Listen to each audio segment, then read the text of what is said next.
Je veux également m'adresser à vous pour cette session sur la redécouverte du but et de la puissance de la prière du royaume. Ce soir, notre attention sera d'abord portée sur la prière, puis nous parlerons du jeûne.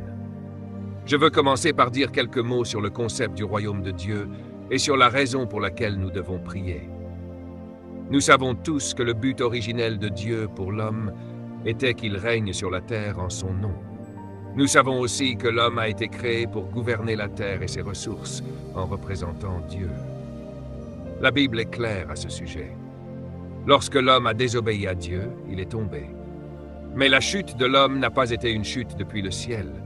C'était la perte de la domination, c'est-à-dire du gouvernement sur la terre. L'homme avait été créé pour diriger dans son domaine de don et pour accomplir le but de Dieu sur la terre en utilisant ce don pour dominer les ressources et rendre gloire à Dieu. C'est pour cela que Dieu a créé les 7 milliards d'êtres humains sur cette planète. Et Dieu garde toujours ce plan pour nous. Pour conclure mon introduction, une vision, c'est un aperçu du programme pour lequel vous êtes né. C'est ce que vous êtes censé accomplir pour représenter Dieu. Une vision devrait être un point de départ pour la prière. Quand vous priez, vous devriez prier à partir de la substance de votre vision. En d'autres termes, vous ne demandez pas à Dieu de faire quelque chose que vous voulez. Vous lui demandez de faire ce qu'il vous a dit de faire. C'est cela, prier, l'inverse de ce que nous faisons habituellement. Nous avons tendance à demander à Dieu ce que nous désirons, mais la véritable prière consiste à donner à Dieu la permission de faire ce qu'il veut, puis à lui ordonner de l'accomplir à travers l'autorité qu'il a donnée sur la terre. Dans Matthieu chapitre 6, Jésus parlait des gens qui s'inquiètent des choses matérielles. Et cela concerne encore la prière. Il dit, « Pourquoi vous inquiétez-vous de ce que vous mangerez?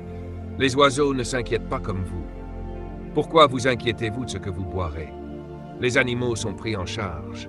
Et ne valez-vous pas beaucoup plus que ces animaux? Si Dieu prend soin d'eux, il prendra aussi soin de vous. » Ainsi, la prière ne consiste pas à demander de la nourriture, des vêtements, des maisons ou des voitures. Jésus dit de ne pas vous inquiéter de ces choses. Il annule donc notre liste de requêtes. Votre valeur personnelle est déterminée par vos priorités.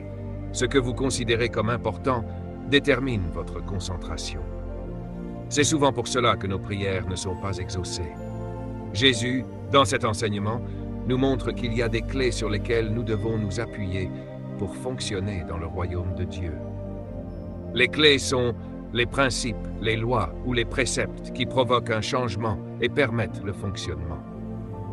Quand la Bible parle des clés du royaume, elle fait référence aux lois, préceptes et principes qui régissent son fonctionnement. Elle représente l'autorité, l'accès, la possession, le contrôle, l'autorisation, la puissance, la liberté, la permission. Si je vous donne les clés de ma maison, vous recevez toute cette liste.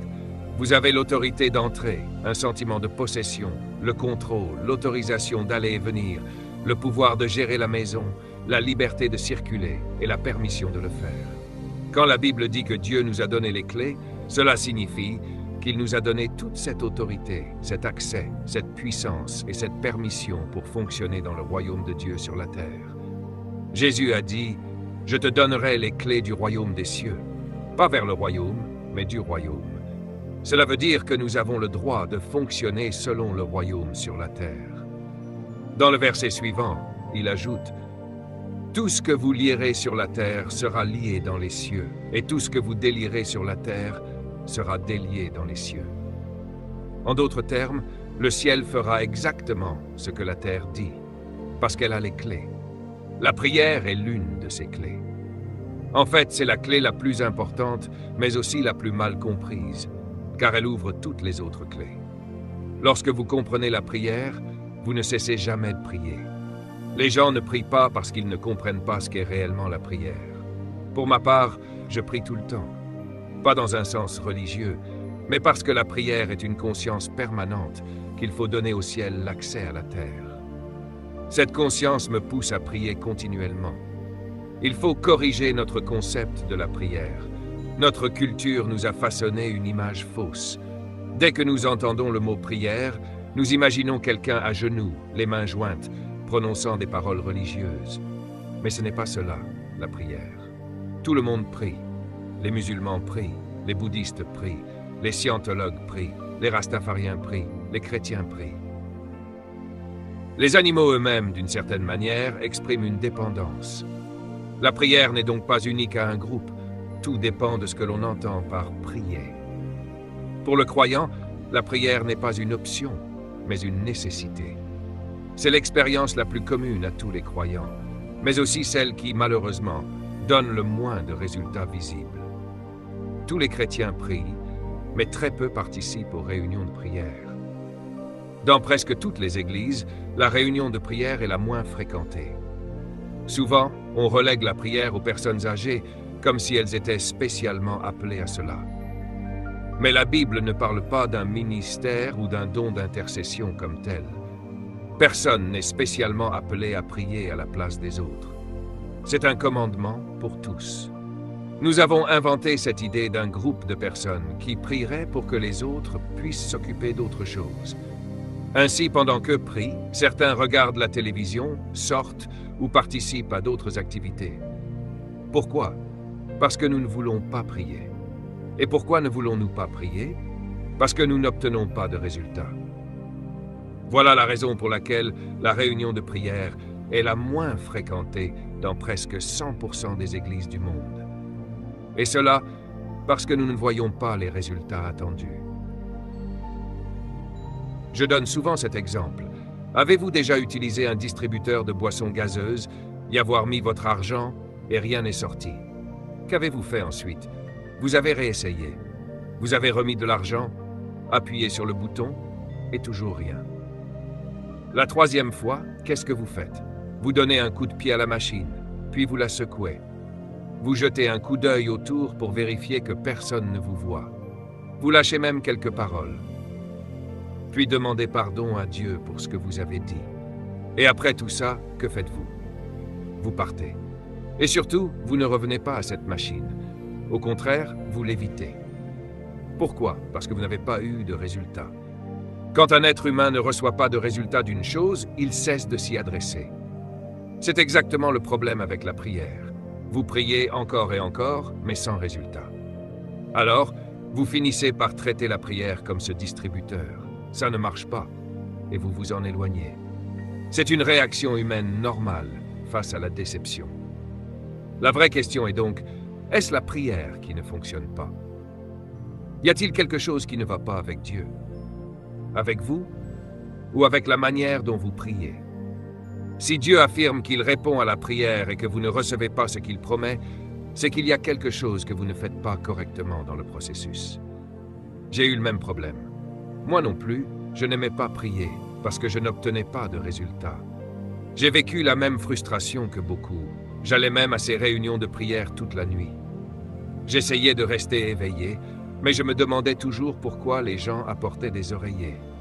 Dans mon église baptiste, on en emmenait au cas où. Et dans la plupart des cas, c'était bien utile, car à la fin, on repartait juste fatigué et endormi, sans avoir rien vu se produire. Peu importe avec quelle intensité vous faites quelque chose, si vous le faites de la mauvaise façon, vous le ferez seulement plus fort. Mais toujours de la mauvaise façon. Le problème n'est donc pas la durée de la prière, ni la beauté des mots, ni même la ferveur. Si vous ne comprenez pas le principe et ne l'abordez pas correctement, le résultat sera toujours le même. Vous aurez envie de frapper la machine. C'est pourquoi il faut parler de la prière. Et voici un principe simple. Sans Dieu, l'homme ne peut pas. Mais sans l'homme, Dieu ne veut pas. Ces paroles viennent de John Wesley, fondateur du méthodisme, un homme puissant dans la prière. Ce qu'il voulait dire, c'est que Dieu ne fait rien sur terre sans impliquer un être humain, et qu'un être humain ne peut rien accomplir de réel sur terre sans l'implication de Dieu.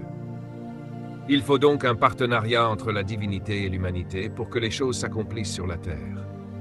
Deuxième principe, ce qui se passe sur la terre dépend de vous. On nous a enseigné le contraire, que tout dépend de Dieu. Mais la Bible montre que Dieu dépend de nous pour agir sur terre. Troisième principe, la prière, c'est donner au ciel la permission d'intervenir sur la terre. C'est l'homme qui donne au ciel un permis légal pour agir dans les affaires terrestres grâce à l'autorité que Dieu lui a confiée. C'est pour cela que la prière est nécessaire. Dieu ne fera rien sur terre sans la collaboration d'un humain. Quand j'enseigne cela, certains s'indignent. Mais Dieu est souverain, il peut tout faire. Alors pourquoi ne met-il pas fin aux guerres, aux crimes, aux viols, aux divorces, à la pauvreté? Pensez-vous que Dieu se réjouit de voir des gens mourir de faim, vendre leur corps dans la rue ou des bébés être avortés et jetés? Pourquoi ne met-il pas fin aux injustices, aux vols, aux violences? Si Dieu pouvait intervenir librement, il l'aurait déjà fait. La vérité, c'est qu'il a choisi de travailler à travers l'homme. Sans Dieu, l'homme ne peut pas. Sans l'homme, Dieu ne veut pas. C'est pourquoi la consécration est si importante. Quand nous nous consacrons, Dieu se réjouit, car nous lui donnons enfin la permission de régler certaines situations sur la terre. Voilà pourquoi l'ennemi déteste que vous jeûniez et priez. Il fera tout pour vous en détourner. Mais si vous tenez ferme, l'enfer est en difficulté et le ciel est en joie. Regardons Luc chapitre 6. Jésus un jour se rendit sur la montagne pour prier et il passa toute la nuit en prière. C'est remarquable. Jésus est Dieu. Mais pendant 33 ans, il a vécu en tant qu'homme pour accomplir l'œuvre de la rédemption. Cela signifiait qu'il devait, lui aussi, donner à son Père la permission d'intervenir à travers lui. C'était son habitude quotidienne. Mais ici, il prie toute la nuit. Dans Marc 6, verset 45, il est écrit qu'après avoir quitté la foule, il monta sur la montagne pour prier. Dans Luc 22, 46,